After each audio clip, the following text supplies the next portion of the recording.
마지막 결론을 붙이기를 뭐라고 말씀합니까? 이것이 그리스도 예수 안에서 너희를 향하신 하나님의 뜻이니라. 이게 하나님의 뜻이래요. 뜻은 하나님의 비밀이잖아요. 근데 거기에 우리 삶의 원리가 담겨 있다는 거잖아요. 남들은 이런 상황이 되면 감사 못해. 그게 당연한 거야. 너네들은 그때 감사해봐. 그러면 놀라운 일이 벌어질 거야 라는 거죠. 믿는 사람들만이 할 수 있는 뜻이 범사에 감사하는 거죠. 범사에 감사할 때에 그때 비로소 쟤네들은 정말 하나님 믿는 사람 맞는 것 같아 라는 그런 칭찬을 듣게 된다는 말입니다. 여러분, 이 데살로니가 전서를 누가 썼죠? 이 말씀을 기록한 사람이 누굽니까? 바울입니다. 사도 바울인데요. 사도 바울이 이 말씀을 전하고 있는 거잖아요. 이 하나님 말씀을 전하고 있는 건데 사도 바울의 상황은 어땠을까요? 이 말씀을 전하고 있을 항상 기뻐하라. 쉬지 말고 기도하라. 범사에 감사하라고 말했던 이 바울의 상황은 어떤 상황이었습니까? 정말 감사한 상황이었습니까? 바울이 예수 믿기 전에 어떤 사람이었죠? 집안도 부유했고요. 학식도 명망도 되게 높은 집안이었고 로마 시민권을 갖고 있던 남부러울 것 없는 집안의 사람이었습니다. 근데 예수를 믿고 나서 모든 것들을 다 내려놓았습니다. 모든 소유를 내려놓고 오직 복음 전대에 헌신했던 사람이 사도 바울이었습니다. 그러면 예수 믿고 예수 복음을 전하는 삶을 살기로 결단하고 살아가기 때문에 그 삶이 어떻게 펼쳐져야 정상입니까? 되게 좀 뭐가 행복해 것들이 많아야 되지 않겠습니까? 감사할 것들이 뭔가 더 풍요로워지고 더 조건도 좋아지고 더 탄탄대로를 걷고. 근데 그렇지 못했습니다. 아시겠지만 그렇게 주님 말에 선신했는데 삶의 어려움이요, 엄청난 파도처럼 몰려옵니다. 여러 번 죽을 고비를 맞게 되고 매도 엄청나게 많이 맞았고요. 어디 가든 환영받지 못했고 그리고 엄청난 공격을 받습니다. 늘 쫓기고 도망다니면서 그렇게 복음을 전합니다.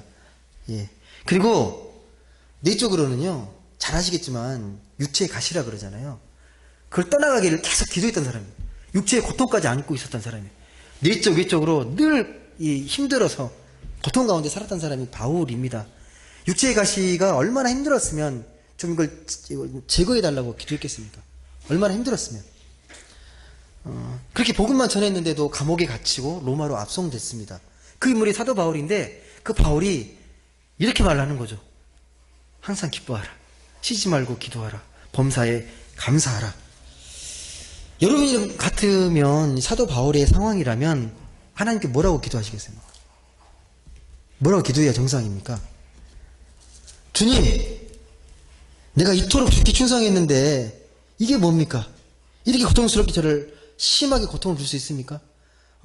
더 건강하게 해주시고 더 많은 사람들에게 환영받고 그렇게 복음 전하게 하셔야지 이렇게 저를 핍박받게 하시고 매맞게 하시고 죽을 고비를 맞게 하시고 이게 뭡니까? 라는 고백이 나와야 정상이잖아요.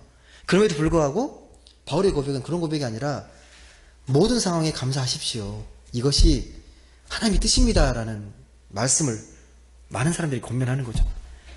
이런 사람 앞에서 우리가 뭐라고 말하겠습니까? 정말 감사해야 되는구나 라고 고백하지 않겠습니까? 구약에 나와 있는 대표적인 감사의 고백이 있죠. 떠오르는 고백 없습니까? 상황을 뛰어넘는 감사의 고백이 나와 있는 말씀 기억나는 거 없습니까? 여러분 늘 찬양으로 가끔씩 부르는 하박국. 한번 그 하박국 3장 17절 한번 보실래요? 잘 아시는 건데 다시 한번 뜻을 좀 새기시면서 보시면 좋을 것 같습니다. 하박국 3장 17절에서 19절. 하박국 3장 17절에서 19절. 암송하신 분들 그냥 암송하셔야 되는. 하박국 3장 17절에서 19절.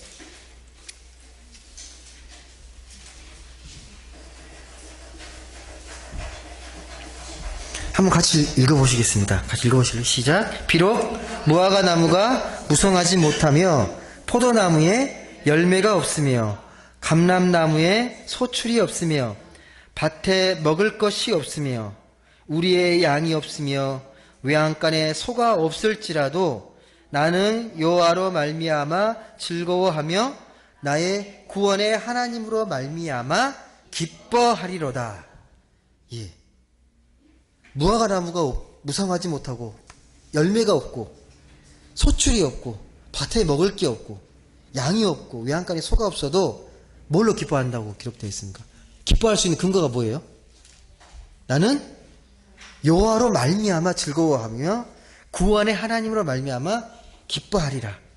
나는 주 여호와는 나의 힘이시라. 나의 발을 사슴과 같게 하사 나를 높은 곳으로 다니게 하시리로다. 예, 참 유명한 말씀이죠. 이 말씀. 여러분, 이런 상황, 아무것도 없는 이 폐허의 상황에서 감사할 수 있습니까?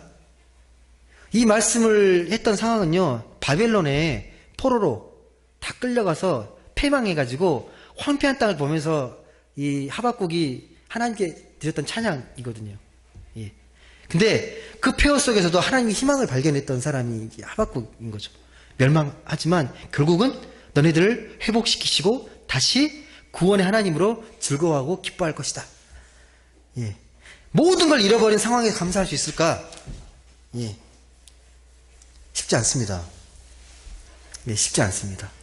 여러분, 근데 왜 우리 감사가 이렇게 쉽지 않을까요?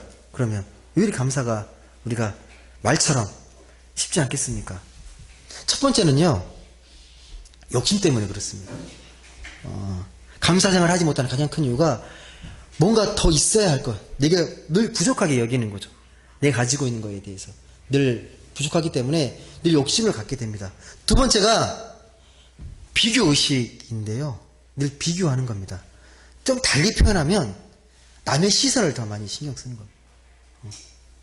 나는 왜 이것밖에, 나는 더 있어야 되는데, 내가 더 잘났는데, 더 못난 사람이 더 잘 돼 있거든요. 그러면 비교의식이 되게 마음이 힘들죠. 비교의식, 시선. 세 번째가 염려입니다. 끊이지 않는 염려. 세 가지입니다. 감사하지 못할 이유를 잘 들여다보면 나의 욕심, 그리고 비교의식, 그리고 세 번째가 염려 때문에 그렇습니다. 감사가 없는 이 삶은 그 빈자리예요.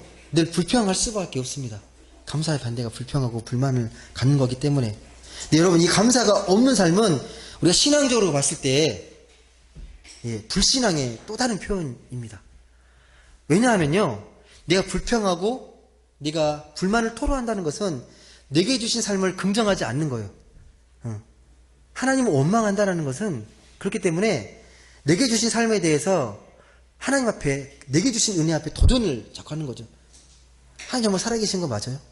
살아계신다면 왜 저를 이렇게 하세요? 라고 하나님을 인정하지 않는, 하나님을 신뢰하지 않는 불신앙의 행위가 감사가 없는 삶의 모습입니다. 불평하고 불만하는 삶의 모습입니다. 다시 말씀드리지만 우리가 감사하지 않으면 큰 문제가 생기는 게 그 빈자리가 불평이 차지한다는 겁니다. 불만이 차지하게 된다는 겁니다. 예. 좀만 내 마음에 들지 않으면 불평하고 투덜거리게 되어 있습니다. 이게 자꾸 쌓이면요, 이게 또 체질이 돼요. 감사하는 게 더 어려워집니다. 감사가 없고 늘 불평하게 되면 결국은 내 안에 그 마음의 평강이 사라지게 됩니다. 그래서 골로새서 3장 15절 말씀은 이렇게 우리에게 권면합니다. 골로새서 3장 15절, 그리스도의 평강이 너희 마음을 주장하게 하라. 그리스도의 평강이 너희 마음을 주장하게 하라. 평강이 없는데 어떻게 감사할 수 있는 사람이 되겠습니까? 평강을 찾으면 이 감사의 기쁨이 넘치게 됩니다. 감사할 줄 모르는 사람은 그래서 더 좋은 것을 얻기가 점점점 더 불가능하게 된다는 것입니다. 여러분, 감사의 근육을 키워나가시길 바랍니다. 감사의 근육. 여러분, 공동체가 있는데요, 정말 튼튼한 공동체는 감사할 줄 아는 공동체예요. 감사가 많은 공동체. 이 수의 적고 많음을 떠나서 감사가 많은 공동체는 되게 튼튼한 공동체입니다. 근데 아무리 많이 모여도 감사가 없는 공동체는 허약한 공동체, 언제 무너질지 모르는 그런 약한 공동체의 모습입니다. 제가 어떤 분의 그 감사 기도 제목을 제가 읽어드릴게요. 하나님께 감사 기도를 드리면서 썼던 편지인데요. 너무 은혜가 돼서 여러분께 좀 읽어드리려고 합니다. 사랑하는 가족을 주셔서 감사합니다. 가족이 없는 사람들을 생각하게 됩니다. 건강을 주셔서 감사합니다. 몸이 불편한 사람들을 생각하게 됩니다. 편히 잘 수 있는 집을 주셔서 감사합니다. 집 없는 사람들을 생각하게 됩니다. 물질을 주셔서 감사합니다. 물질이 없어 고통받는 사람들을 생각하게 됩니다. 자녀를 주셔서 감사합니다. 자녀가 없어 낙심한 사람들을 생각하게 됩니다. 행복한 가정을 주셔서 감사합니다. 깨진 가정들을 생각하게 됩니다. 하나님을 믿게 해주셔서 감사합니다. 안 믿는 자들을 생각하게 됩니다. 여러분, 진정한 감사는요, 이 감사의 기도처럼 나로 만족으로 끝나는 게 아니라 이웃을 생각하고 세상을 향하는 기도로 뻗어가게 되어 있습니다. 감사라는 게, 진정한 감사는 나만 기쁘다고 기쁜 게 아니라 함께 기뻐할 때 그게 참된 기쁨인지를 알기 때문에 거기서 감사를 더 찾고자 합니다. 이게 우리가 원하는 하나님이 기뻐하시는 감사입니다. 말씀을 맺겠습니다. 여러분, 진정한 감사는요, 그래서 다시 한번 말씀드리지만 조건에 매이지 않는 감사, 모든 상황을 초월해서 할 수 있는 그런 감사입니다. 만약에 내 상황과 여건에 따라 감사하게 된다면 그건 진정한 감사가 될 수 없습니다. 믿지 않은 사람도 그렇게 감사하기 때문에 그렇습니다. 하지만 제가 다시 말씀드리지만 우리가 이런 조건에 뛰어넘는 감사 쉽지 않습니다.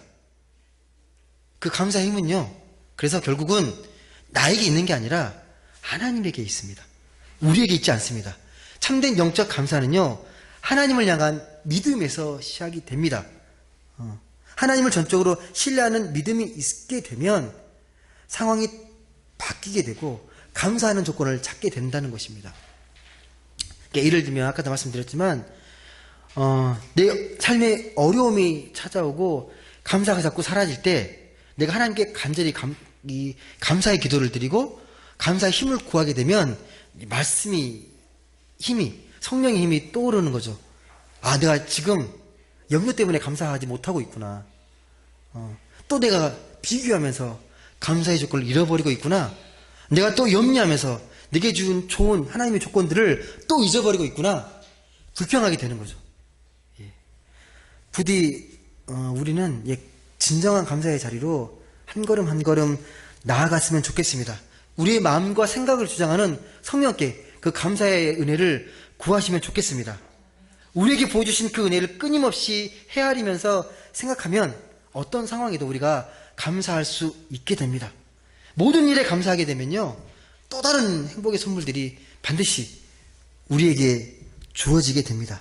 감사하는 삶 자체가 하나님이 주신 귀한 선물입니다. 말씀의 메시지는 계속해서 감사하라고 말합니다. 감사를 통해서 여러분의 삶이 풍성해지고 더 행복해지는 것, 그것이 하나님의 뜻이라고 성경은 우리에게 말씀합니다. 부디 여기 계신 모든 분들은 감사의 삶을 통해서 주님의 뜻을 이루어가고 삶의 자리가 더욱 행복해지고 풍성해지기를 주님의 이름으로 간절히 소망합니다. 기도하겠습니다.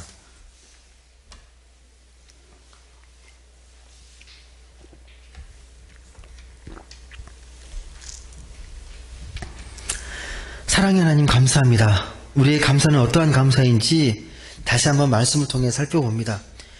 감사를 정말 감사답게 하나님의 자녀가 드리는 감사다운 감사를 드릴 수 있는 귀한 마음을 저희에게 부어주옵소서. 성령께서 우리의 마음과 생각을 깨워주셔서 불평이 찾아오고 불만의 토로가 내 마음을 감쌀 때에 성령께서 그것들을 이겨내고 참된 감사의 자리로 날아갈 수 있도록 힘을 주옵소서. 감사할 수 있는 마음이 더욱더 커져서 우리 삶이 더욱더 풍성해지고 우리 삶의 자리가 더욱 행복해질 수 있도록 주님 역사하여 주옵소서. 내게 주어진 이 감사가 나에게로 끝나는 것이 아니라 이웃에게 또 세상을 향한 감사의 고백으로 흘러갈 수 있도록 하나님 함께하여 주옵소서. 감사드리며 사랑이 많으신 예수님의 이름으로 기도드립니다. 아멘.